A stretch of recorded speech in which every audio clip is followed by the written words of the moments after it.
Parliament house में मैंने नरेंद्र मोदी जी और अदानी जी के रिश्ते के बारे में सच्चाई बोली। हिंदुस्तान के धन को किस प्रकार लूटा जा रहा है, ये सच्चाई पार्लियामेंट के रिकॉर्ड से मिटा दी गई। बिना एक्सपीरियंस के कोई भी बिजनेस शुरू करना और उस बिजनेस में देश के सबसे बड़े कॉन्ट्रैक्ट उठा लेना, प्रधानमंत्री जी ये जादू सिर्फ अदानी जी के लिए था। नवंबर 2018 को प्रधानमंत्री नरेंद्र मोदी की अध्यक्षता में केंद्रीय मंत्रिमंडल की एक बैठक ने पब्लिक प्राइवेट पार्टनरशिप के तहत 6 हवाई अड्डों को प्राइवेटाइज करने के प्रस्ताव को इन प्रिंसिपल अप्रूवल दे दिया। फरवरी 2019 में सरकार के नजदीकी अडानी समूह को पीपीपी मॉडल के तहत लखनऊ, तिरुवनंतपुरम, जयपुर, अहमदाबाद, मैंगलोर और गुवाहाटी में 6 हवाई अड्डों के विकास, संचालन और रखरखाव का कॉन्ट्रैक्ट मिल गया। ये खबर ध्यान देने वाली इसीलिए है क्योंकि अडानी समूह के पास हवाई अड्डों के संचालन या प्रबंधन का कोई पिछला अनुभव था ही नहीं। ये कहानी मित्र काल के कब्जे राज की है।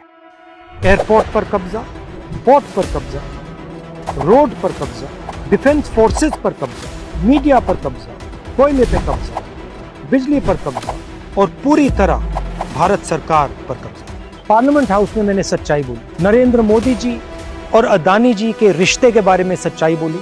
हिंदुस्तान के धन को किस प्रकार लूटा जा रहा है उसके बारे में सबूत देकर मैंने सच्चाई, यह सच्चाई पार्लियामेंट के रिकॉर्ड से मिटा दी गई। मेरे रिमार्क्स एक्सपंज कर दिए गए। ये देखिए रिश्ता।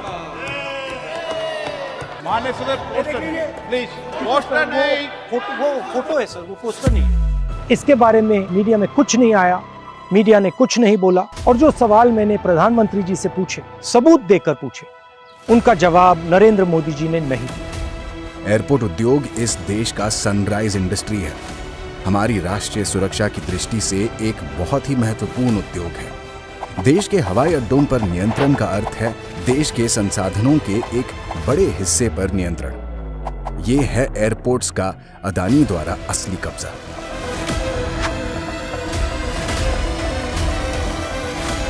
यूपीए सरकार के लिए हवाई अड्डों के निजीकरण का विचार उनके बुनियादी ढांचे और सेवाओं में सुधार के लिए निजी निवेश लाना था, जिससे यात्रियों को बेहतर यात्रा का अनुभव मिले। मैं बिजनेस के खिलाफ नहीं हूं, मैं प्रो बिजनेस हूं, मगर मैं मोनोपोली के खिलाफ हूं और मैं जादू के खिलाफ हूं। कौन सा जादू?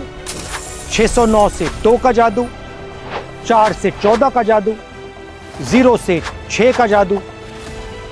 वो कहते हैं ना, हर किसी को मुकम्मल जहां नहीं मिलता, ये प्रधानमंत्री के फेवरेट मित्र पर लागू नहीं होता। उन्हें जमीन, समुद्र, आसमां सब कुछ है मिलता। एक व्यक्ति जिसने एयरपोर्ट कभी नहीं चलाया, जो एयरपोर्ट बिजनेस को समझता ही नहीं है, उसको हिंदुस्तान के सबसे प्रॉफिटेबल एयरपोर्ट पकड़ा दिए गए।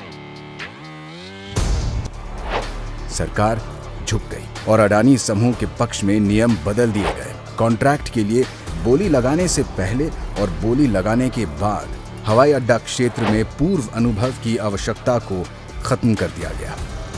दूसरा सवाल, एक ही व्यक्ति को 6 एयरपोर्ट्स क्यों दिए गए? नियम था कि एक व्यक्ति को ज्यादा से ज्यादा 2 एयरपोर्ट दिए जाए। ये 6 हवाई अड्डा विकास परियोजनाएं हाईली कैपिटल इंटेंसिव हैं और इसमें प्रोजेक्ट फेलियर्स होने की संभावनाएं भी हैं।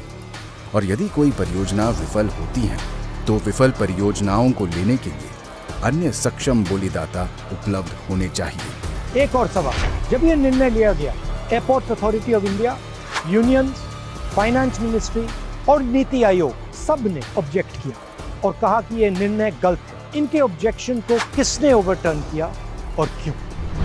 जो कंसेशन 30 साल का था उसे 50 साल का क्यों किया गया?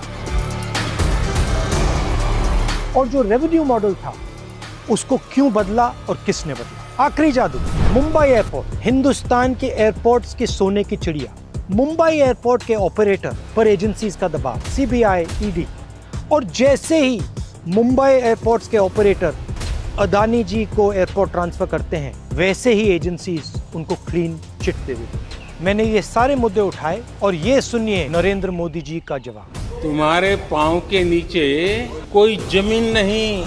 कमाल ये है कि फिर भी तुम्हें यकीन नहीं। प्रधानमंत्री जी ने शायद दुष्यंत जी कि कविता की अगली दो पंक्तियां नहीं पढ़ी। मैं बेपनाह अंधेरों को सुबह कैसे कहूँ, मैं इन नज़ारों का अंधा तमाशबीन नहीं। सच्चाई बोलना, सच्चाई का सामना करना हमारे देश की हिस्ट्री, हमारे देश का इतिहास है।